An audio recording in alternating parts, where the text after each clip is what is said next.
Hi friends, మీరు కనుక మన ఛానల్ని ఫస్ట్ టైం చూస్తున్నట్లయితే కనుక మన ఛానల్ని సబ్స్క్రైబ్ చేసుకోండి. అంతేకాదు పక్కన ఉన్న బెల్ ఐకాన్ కూడా యాక్టివేట్ చేసుకోండి. ఫ్రెండ్స్, ఇంతకుముందే మనకు ఒక ఇన్ఫర్మేషన్ అయితే వచ్చిందండి. దాని గురించి అన్ని వీడియో అయితే చేస్తున్నాను. ఏంటి అంటే రేషన్ కార్డుకి ఎవరైతే అర్హులు కారు ఏముంటే వాళ్ళకి ఆ అర్హుల లిస్టులో నుంచి పేరైతే ఉండదు అని చెప్పేసి అని వాళ్ళకి ఏమి ఉండకూడదు అనేది కూడా మొత్తం వివరాలు వచ్చినాయండి. దయచేసి వీడియో ఎక్కడ కూడా స్కిప్ చేయకుండా లాస్ట్ వరకు అయితే చూడండి. క్లారిటీగా ఉంటుంది. మేము చెప్పేది ఏం చెప్పామన్నది కూడా క్లారిటీగా అర్థమవుతుంది. దయచేసి స్కిప్ చేయొద్దండి.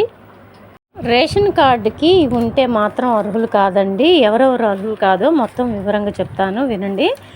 ఆ రేషన్ కార్డు కావాలంటే వాళ్ళు డాక్టర్స్ అయ్యి ఉండకూడదు, అడ్వకేట్స్ అయ్యి ఉండకూడదు, కార్లు ఉన్నవారు కూడా అర్హులు కాదండి, ప్రభుత్వ ఉద్యోగులు కూడా అర్హులు కాదు, సొంత ఇల్లు ఉన్నవాళ్ళు కూడా అర్హులు కాదండి, చార్టెడ్ అకౌంట్స్, సేల్స్ ట్యాక్స్ కట్టేవాళ్ళు, ప్రొఫెషనల్ ట్యాక్స్ కట్టేవారు, గ్రామీణ ప్రాంతాల వారికి 10,000 ఆదాయం అయితే ఉండకూడదండి.